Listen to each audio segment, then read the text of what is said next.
so much for inviting me.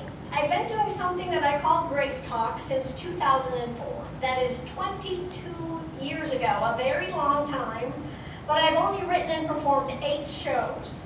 I've actually finished number 9, but I haven't managed to perform it yet. It takes me a long time to get around to doing stuff. I'm not a comic. I couldn't ever remember the punchlines to jokes, but instead I go on and on about stuff that I do. Gracetalk. Now, I joined the Unitarian Church last year, and Penny Wolin Creel graciously asked me if I'd like to come and share some thoughts here. A small portion of Gracetalk. First of all, I'd heard about the Academy of Lifelong Learning for many years, because a very long time ago, I tried to convince my mom to join. That was a big fail. We are not joiners in my family.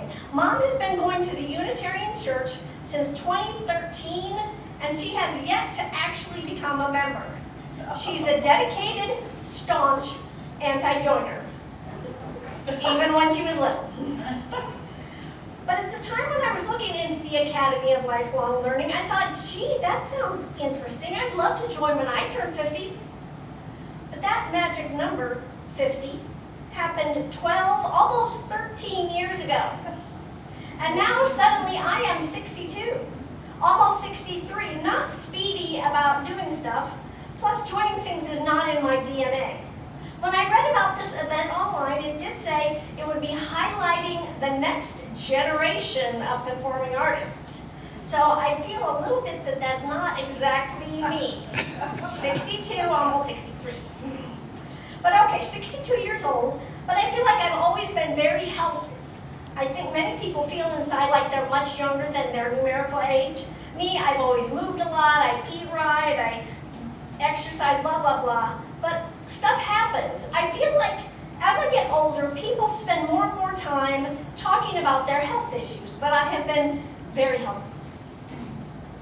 But okay, so I have an Apple Watch. On June 9th, 2022, I woke up in the morning and there was an alert on my watch.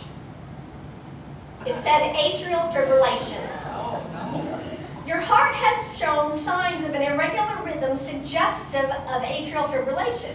If you have not been diagnosed with AFib by a physician, you should discuss this with your doctor. Do not change any medication or treatments without talking to your doctor. And then it listed all the times I'd had the AFib during that night while I was sleeping, and this was an extremely freaky-deaky thing to me. I am a very healthy person. My doctor sent me to a cardiologist, Dr. Nalamathu, a terrific guy, and he explained all about AFib to my husband Kevin and me. Basically, you have electricity in your heart, and that's the thing that you see on an EKG, the waves in a nice, steady pattern. There's one of my actual EKGs. When it's all good, but when you're in AFib, the electricity in the top chambers, the atrium, goes crazy and all over the place, and your heart races and plunges, and here's an EKG of my heart freaking out. So see, this, the really bad thing about AFib is that it's the biggest cause of strokes. Plus it can cause heart failure, blood clots in the heart, and other heart-related complications. Very bad. I mean, come on. In 2022, I was a mere child of 59, and I'm very healthy. Actually, but right before that first episode of AFib, I had my gallbladder out. Still not exactly sure why. 3 nights after my surgery, I had never had surgery in my life. I started having stomach pain like I'd never had, so much pain that I was writhing on the floor, yelling at Kevin, I need an ambulance! That had never happened to me before.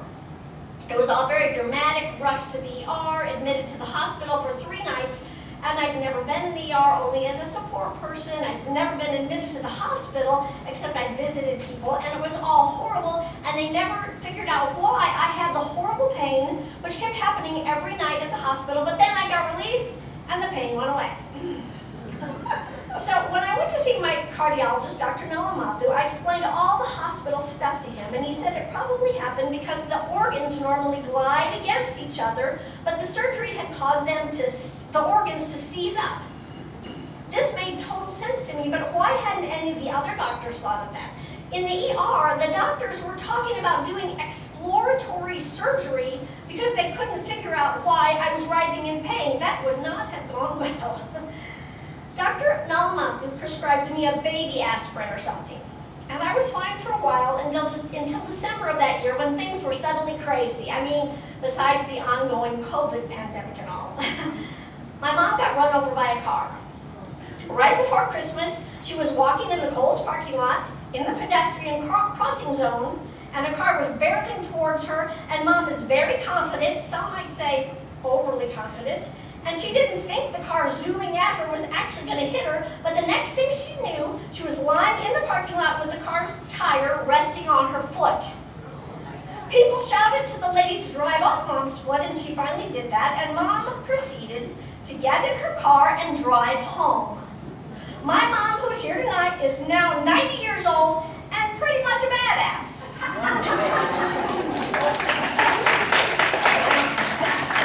Now, I think she was also in shock. I happened to call her when she was driving home and asked her what she was doing, and she said, "I just got run over in the Kohl's parking lot."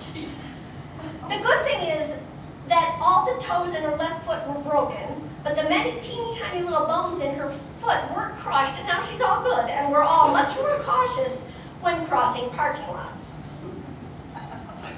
But that night after Christmas, many other crazy things were happening, and I was feeling very stressed out as Kevin, Mom, and I were sitting on the couch watching some Christmas movie. All of a sudden, my heart felt funny, so I did an EKG on my new Apple Watch, which I bought so I could do an EKG right there on the watch. Excellent investment. And I was in AFib again. And because this time the EKG was right there on the watch, I went back to Dr. Nalamathu, and he prescribed a beta blocker called metoprolol, which slows the heart down. Metoprolol. I started to get a little crazy about pronouncing the names of drugs correctly, and I had a pronunciation thing on my phone, and sometimes, actually a lot of times, I would listen to it. Metoprolol. Metoprolol. In 2023, I had AFib a few more times and finally realized that alcohol was a trigger, so no more alcohol for me.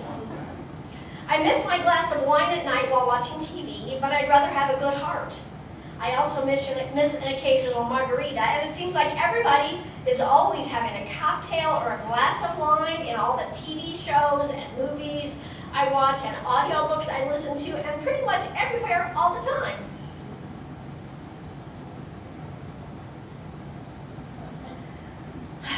I had AFib a few more times, and two Aprils ago I had my first appointment with an electrophysiologist who is a heart doctor who specializes in the electricity of your heart. His name was Dr. Kulandasamy. He told me that yes, alcohol was a trigger, but I feel like somebody should have mentioned this before I had to figure it out for myself. But last January, I had AFib late at night, and my heart rate wasn't just erratic, it got super high, and I called the teller nurse, it was very late at night, and she said I had to go to the ER. The thing is that when you go to the ER, you're kind of stuck there forever. The doctor finally rushed in and he said, "Are you on a blood thinner? You should be on a blood thinner." And I said, "Well, no, I'm not."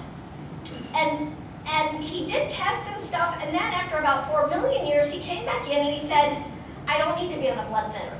Very healthy."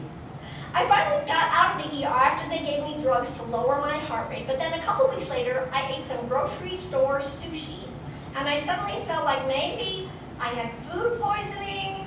Not pretty. The pain got worse and worse, to the ER again, and this time it was a kidney stone. Good grief. Sorry.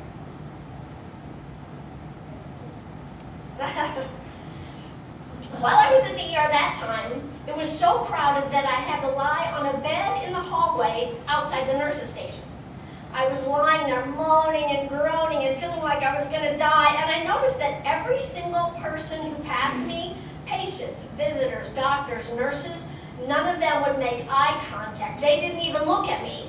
Didn't want to get involved with a crazy, moaning old lady. A couple weeks later, this time in the morning, I had AFib with super high heart rate again, back to the ER, blah, blah, blah. The ER 3 times in 3 weeks, come on. Dr. Kulandastomy increased my metoprolol, and then I kept having AFib, and last year I started a different beta blocker called diltiazem. Dr. Kulandastomy moved away, and now my electrophysiologist is Dr. Ahmad, a great guy.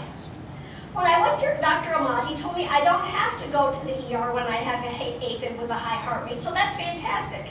And if my heart rate gets really high, I can take a special booster pill of quick-acting diltiazem. And then Dr. Ahmad asked me if I snored, and I said no. And then Kevin said, well, yes, you do. So the doctor said I might have sleep apnea, which can trigger AFib. Oh, brother. I had a sleep study test, and here's me hooked up to the sleep study stuff. Just so lovely, could have been a supermodel, right?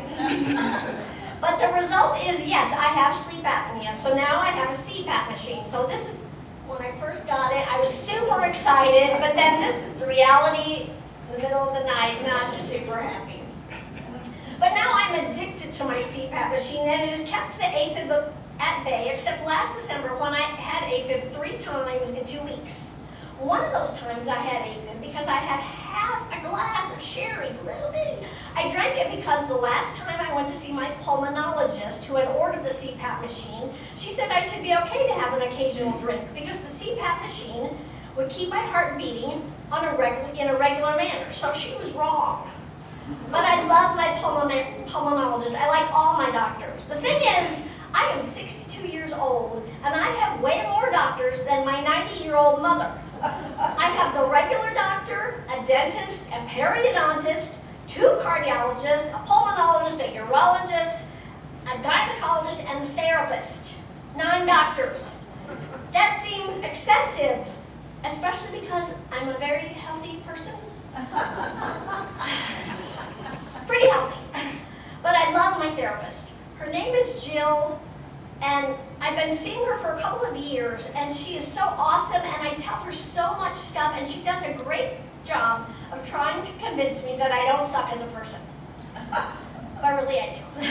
The first time I went to see Jill, I told her that I kind of suck as a person, and she didn't buy it, and she made an okay argument that I don't really suck. But I pay her, so of course she's not going to say, yes, you actually do suck, right? She always tells me I'm very creative, but she's never seen me being creative. I just talk to her about stuff I've done. Gracetalk, right? Blah, blah, blah. But I feel so good after I see Jill, and I feel like the world would be a much better place if everybody went to see a therapist regularly. It's fantastic to talk to a trained professional about the stuff in your life. And everybody has stuff. Do not try to tell me that you don't have it. Of course you do. Everybody has stuff. Now, a friend had recommended Jill to me, and I told her I was seeing Jill, and she agreed that Jill is great. But then this woman quickly said, but I don't see her anymore. I don't need to. Really? Are you cured? Everybody has stuff. That's not the right one. Yes. I'm always trying to convince my family and friends to go see a therapist, preferably Jill. But even though people are always going on and on to me about their many issues and problems and stuff going on in their lives, I certainly try to tell people what to do all the time, but I'm not a trained professional. Plus, I can't ever get anybody to listen to me. But therapy is good. There we go. I've talked to Jill about it, and there's still a huge stigma about therapy, and I wish people would just get over it. Actually, I'm a massage therapist, very part-time, and I think everybody would also be much happier if they got massages. Therapy, massage therapy, world problem solved. Boom. Just kidding. But so, health, mostly good, things are pretty okay. 62, I keep saying to myself, consider the alternative. Every day above ground is a good, good day. And by the way, when I read about the Academy of Lifelong Learning in preparation for doing this talk, I joined. Okay, well, I'm sorry. Actually, I did not join. Yes. But I'm good, I promise. And then I'm excited about it. And then, even though I'm not a joiner, I look forward to seeing many of you very soon. Thanks.